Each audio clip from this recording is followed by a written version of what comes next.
Welcome back to another episode of the Behind the Counter Show. And today we are here with my father, John Belidi. You all know him, you all love him more than me, and it's okay. I'm okay with that. I've come to terms with it. But actually, Dad, there's something I really wanted to talk to you about. Yes, please. Let's have this moment of confidential. Really, a private conversation. Yeah, sure. exactly. Let's have this heart to heart. So, I'm going to take a stab in the dark here and say you've dealt with hair loss at some point in your life, no? Yeah, I mean, I'm follicularly challenged. Follicularly challenged. Follicularly That's an interesting way to put it. Absolutely. So, as you know, this is something that kind of started happening to me around, I think I was like 23 or 24, maybe 23 when I first started talking to you about this almost 10 years ago. Yeah, I'm exaggerating a little bit, but almost 10. That was about the same for you, you said? Yeah, early 20s. So, now there's a lot of different causes for that, but it's it was definitely something that I was not interested in happening. I believe you were not interested in having it happen. No, I was a little bit shocked that I was you're always supposed to take after your the maternal grandfather kind of thing and stuff. And is that a myth or is that true? I mean, people say that, and then you look at your on my mom's side, yeah, and he had hair, and so did my mom's father. Yeah. So, I mean, I guess it's not always true. Yeah, guess not. Yeah. So where does that come from then? I mean, is that purely a genetic thing, and I guess it can happen to men and women too, right? Yeah, I mean, it's a very complex discussion because you could have, just through the aging process, and then some people just, it happens to some men younger, like it did to both of us, or it is. But it also can be other factors, levels of stress. It could be hormone imbalance, and sometimes, and a lot of times you often think, oh, it's male pattern baldness is one of the things they talk about, Sure. But it happens to females quite a bit. It's just not as widely discussed. So it's not. It's hard to say because it's a wide variety of causes.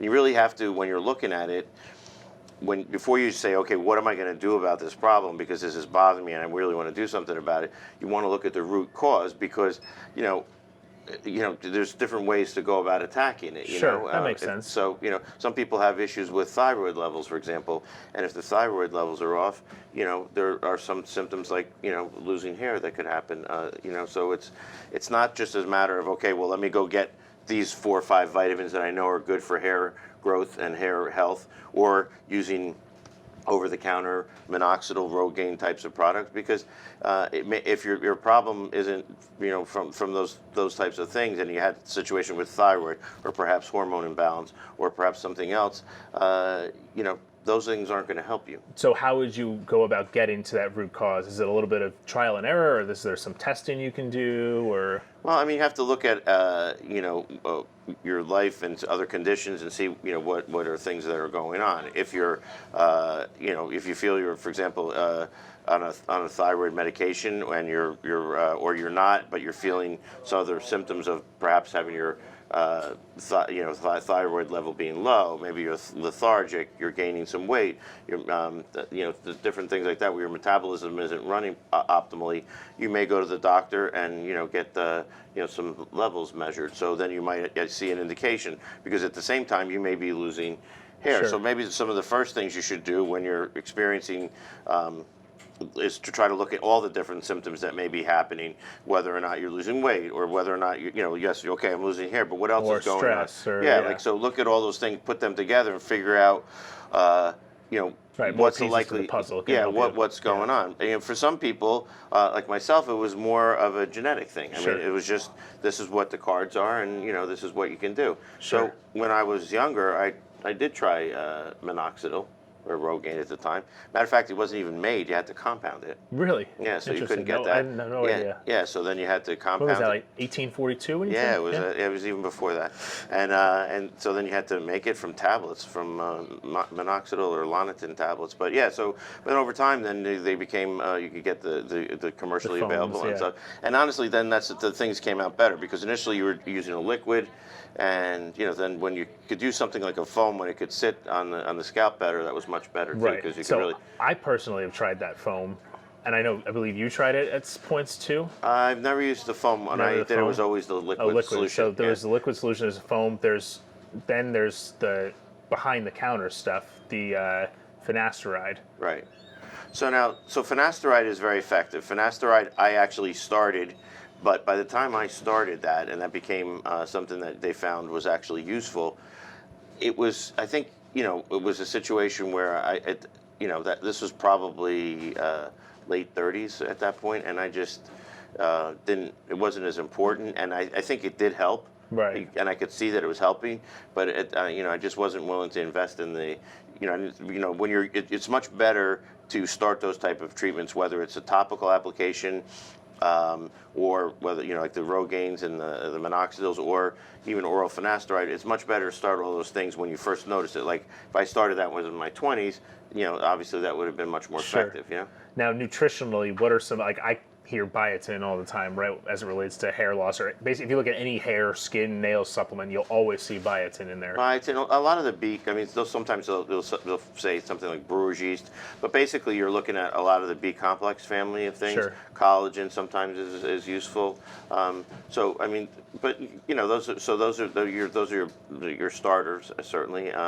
You always can look at stuff and see what kinds of, even with the new programs that we're doing now with micronutrients, you can look and see what you're low in general, and make sure that your levels are of all your nutrients are up at the right level, so that you're making sure your body's going to do everything optimally. So including grow your hair. I think that's a key point. I think sometimes, and I'm guilty of this myself too, sometimes people balk at the testing, especially because the initial testing can be a little bit higher of a price point.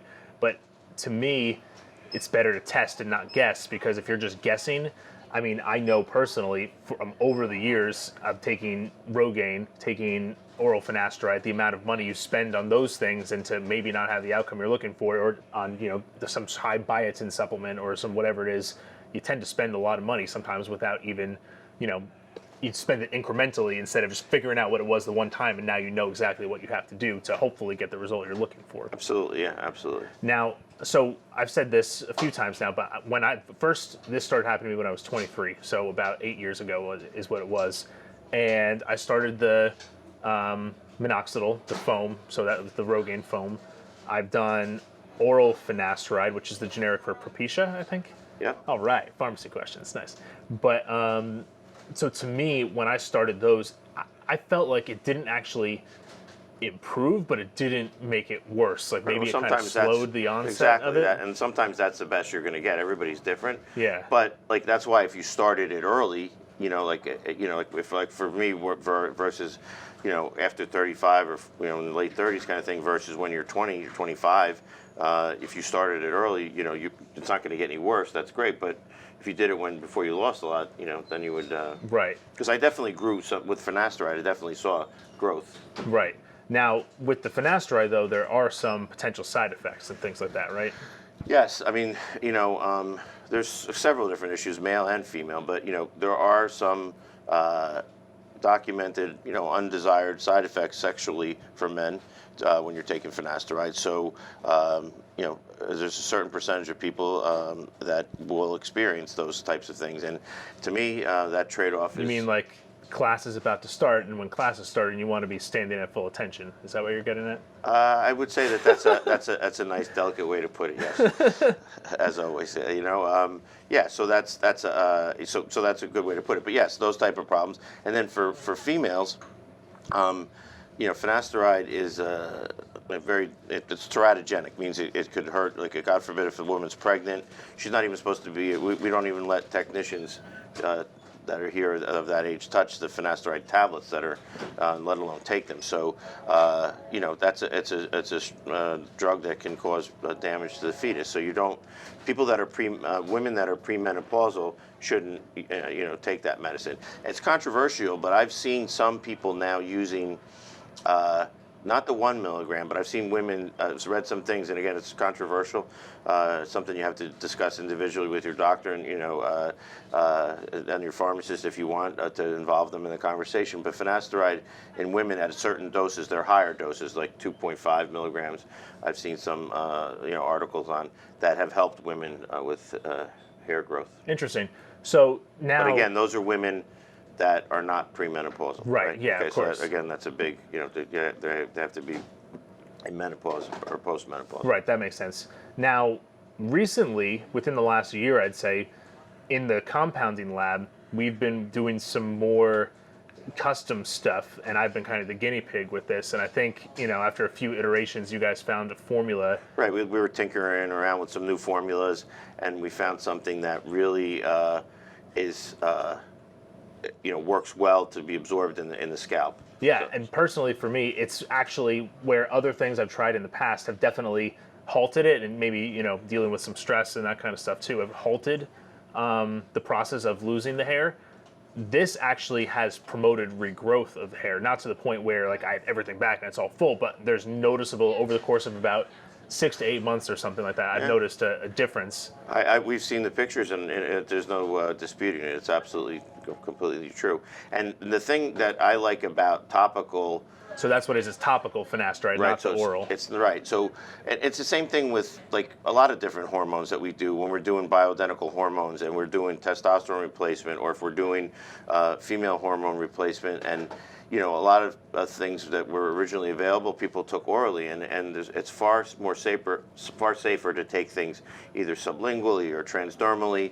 And so it's true with this finasteride. It's safer so that some of the unwanted side effects, as we were speaking of earlier with the for men, for example, are not present, because it's not getting to the blood levels that it did when you were taking it orally. So using it topically is. So basically, you make a topical gel instead of obviously taking the commercial it's a pill. special kind of a base that is suited to help maximize absorption in the scalp and in and around the other follicles of hair. And although most people apply it to the back of the head or the crown, it can be used and is effective all over the scalp. Really? I thought it was more for the crown as opposed to the receding. It is. That's where typically people focus it, but it can have effectiveness in the front too. Interesting. In the hairline and stuff like that. Interesting. But again, though, so now that's a custom formula we make in the lab. Right. It requires a prescription. That's right. So yeah. the doctor, we would have to work just like we do with all compounds. It's the triad we always talk about. The patient, the doctor, and the pharmacist trying to work together to come up with a suitable solution for whatever the challenge is. And in this case, we're talking about hair loss, and this preparation, in your proof positive, actually, it's definitely slow, and I think it's important to manage expectations, especially depending on how late in the process of losing it you are. Right. But for me, from personal experience, it's made a noticeable difference. In how the back of my head looks. Right. No, I mean, and I've seen that, and I would concur 100%. But again, it's always even if you're doing the special compound that we're doing, it's always to me, I always look at it try to attack this every way you can, so you can get the best results. So still make sure your nutrition and your supplementation, especially with that B complex and the B family, biotin, collagen too.